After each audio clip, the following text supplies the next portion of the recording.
The following is intended for mature audiences. Viewer discretion is advised.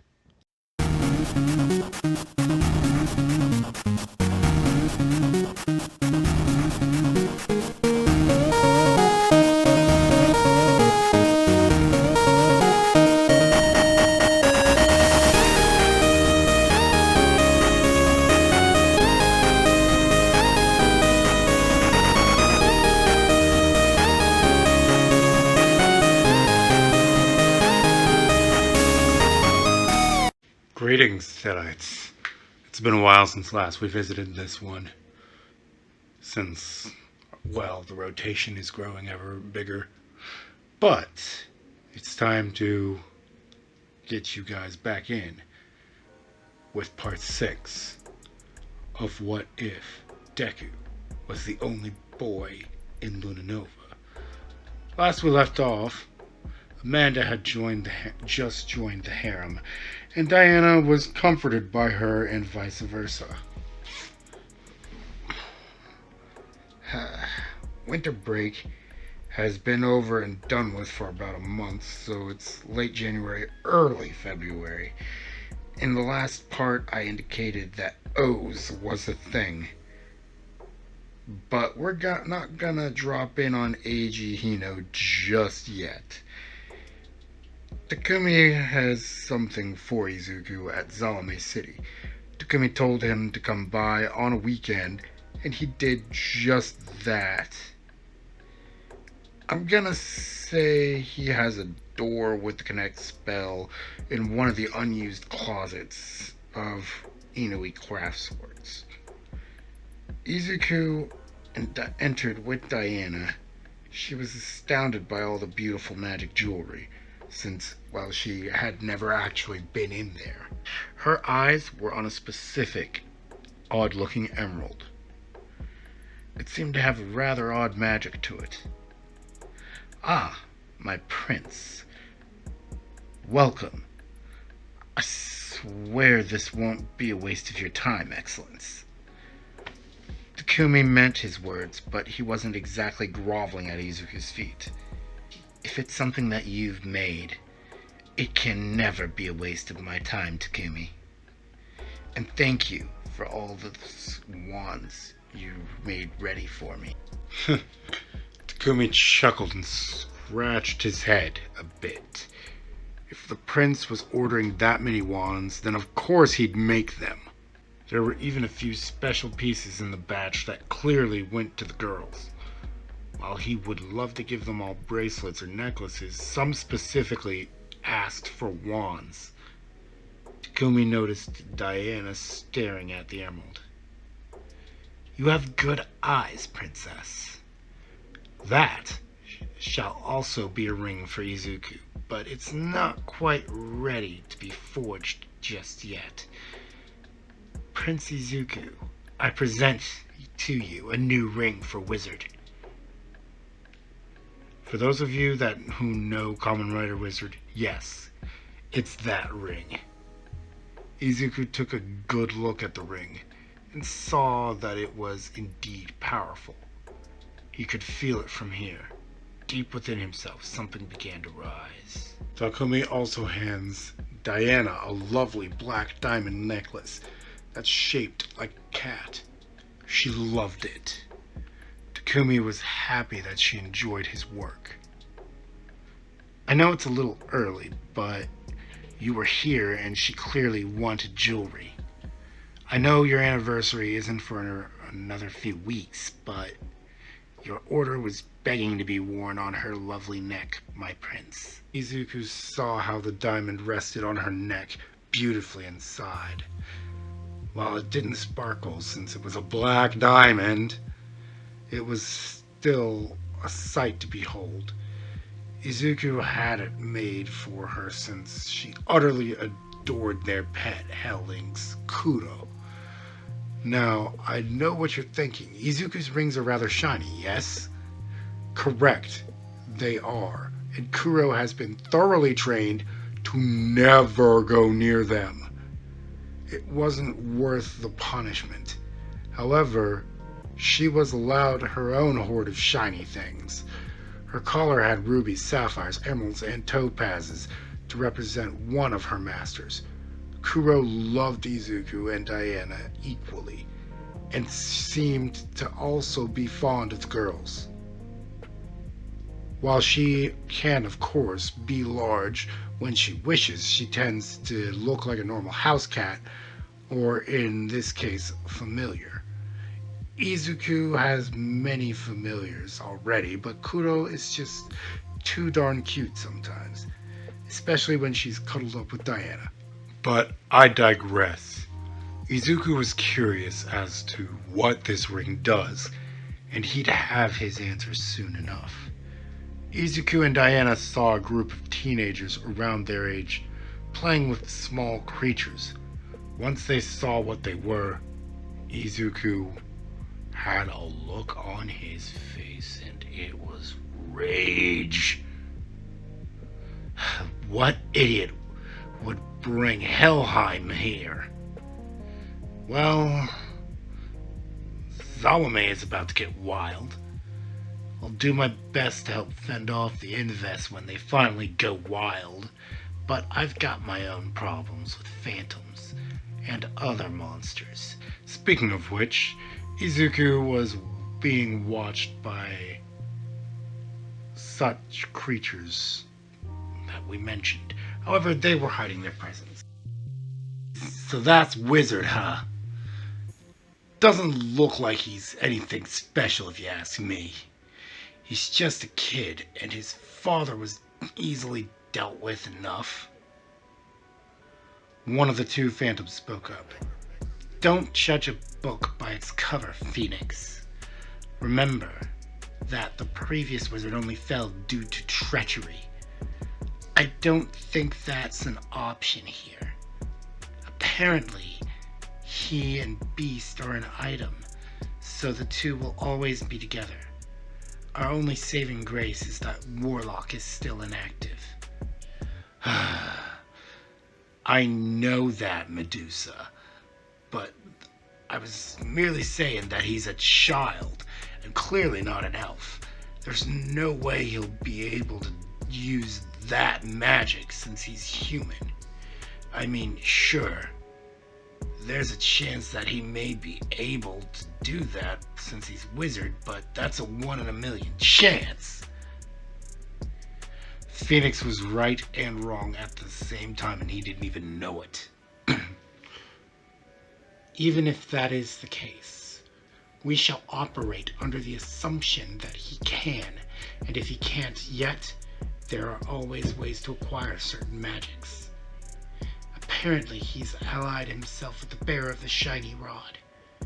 We must snuff them out before they burn too bright. Phoenix silently agreed. A chill ran down Diana's spine. Izuku, there's a phantom near us. She said it so softly that the onlookers didn't hear it, and assumed she was flirting with her husband. There's nothing I can do about it unless they attack, my dear. Let's head back. The two made their way back into the now warded Inui Crafts Works shop. Nothing evil could set foot in that building, and if they got too close to it, they'd be immediately exposed. Whenever these two got together on spellcrafting, it was always a sight to behold. Wise Men was sure to warn them of the possibility of such a ward being in place. But after all, Medusa and Phoenix were rather powerful, but given their amount of powerful beings that Izuku has surrounded himself with, taking him down will not be easy. Takumi wasn't surprised to see them again. Takumi, keep tabs on the Invest game for me. Helheim reaching this realm is not a good thing, and under the proper circumstances, it could spell ruin for this realm. I assume you have your Phys gear still. Takumi nodded and understood that he was being called into arms. While the events of Fies did happen, they only happened to a point. Takumi did become an Orphanok, but with the proper rituals, every Orphanok, or at least every Orphanok within range, was returned to what they once wore. You'll still find the stray Orphanok every now and again, but the majority of them are human, or elves, orcs, ogres, whatever they were, they are once more. It's especially easy to say that is since the horrid company Smart Brain is no more. Mrs. Inui regaled Izuku and Diana on tales of Takumi's adventures as Fies. Like any warrior, there were things he wanted to forget and things he will hold on to no matter how horrible they are.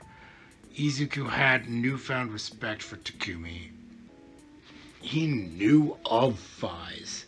He just hadn't met him. Grady had them over for lunch and they chewed the fat a bit, but the couple returned to Castle Magus a few hours later. Izuku stares into his new ring. What secrets do you hold? Since you're red, I assume you have something to do with my flame form. It's a weekend and I'm sure Amanda can handle any trouble that should befall us. I'm gonna give it a roll. Before he could even bring that into action, however, Amanda gave him a call. Yeah, babe. Izuku, I need your help over here. Something weird is going on in Tokyo. This is probably the greed you were telling me about. Izuku sighed and made his way to Amanda's location. This is one hell of a way to spend a weekend, ain't it, hun? Izuku did a double take. In the month or so that they've been together, she had never called him anything endearing. So this was quite the surprise. And now in the midst of battle, she's doing it. Really? Now she picked now? He wasn't even armored yet. Something to which he would fix immediately. Flame, police. He. Buffa, go. Buffa. The battle was raging, and as it kept growing in intensity, a new combatant joined the fray. Taka, Tora, Bata, Tato ba, Tato ba. Oz enters with a slash of his claws, saving Izuku from an attack from behind. So you're Oz, as you know. Pleasure to meet you. I am Wizard, and this is Beast. Now let's kick some ass! The addition of Oz to the fight made it more bearable, but it was still quite challenging. It doesn't help that Phoenix was in this fight and he was utterly killing it, making them work for it. That's when Izuku thought of his new ring. It might give them the edge they need to end this quickly.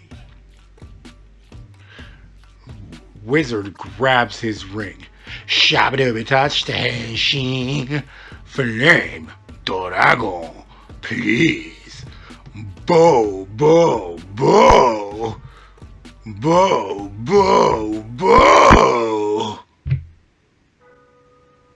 Time to wake up, Deku. Let the dragon roar. You'll need this power. Lord knows that if I had it, I might still be with you. Go now, son. Surpass me. Looks like Medusa was wrong. That idiot's burning himself up. A green phantom was watching the fight from afar. For all who know Wizard, yes, this is Gremlin. He couldn't be any farther from the truth, though.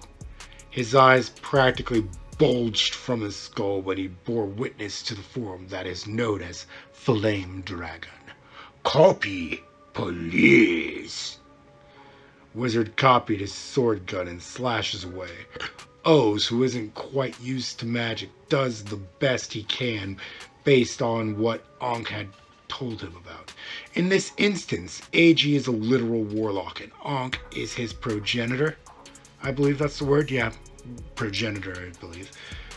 He won't be as stingy when it comes to AG's safety, since in this case, if AG dies, so does he. I really thought that would be an intriguing twist to make Ankh less stingy, at least when it comes to AG's safety. Since this is the only human rider in this instance of the Heisei era at the moment. Wizard's power grew exponentially, and Gremlin would go to report this threat immediately to Wise Man. Bind, police. Finishers, now! They did not need to be told twice. Stunning charge! Buffer, saber strike! 6. Very nice. Special. Fabulous! The dragon on Wizard's chest bulges out and its maw opens for a burning, finishing beam attack that went right through Phoenix and destroyed a good amount of Yummy as well. Keep in mind that Beast rolled a 6, so her attack is no laughing matter either. Oz finished off the Yummy and collected the Peacock Core Medal. Hey, Ankh, this is one of yours, right? Yes, it is. Take good care of that. If you're wondering who Ankh is possessing, he's on AG. I'm gonna say that this AG Hino was an amputee and was without a right arm, which was perfect for Ankh in this instance. The union between AG and Ankh will have interesting consequences, but that is for later. The riders bump fists and head off. Connect! Police! Amanda and Izuku were gone, and so was AG and Ankh. They didn't see Phoenix rise from the ashes. Okay, maybe she was right. That may not have been the spell, but it was powerful enough to take me out. Wizard is a serious threat. Rest easy, Deadites. Remember, the night is ours.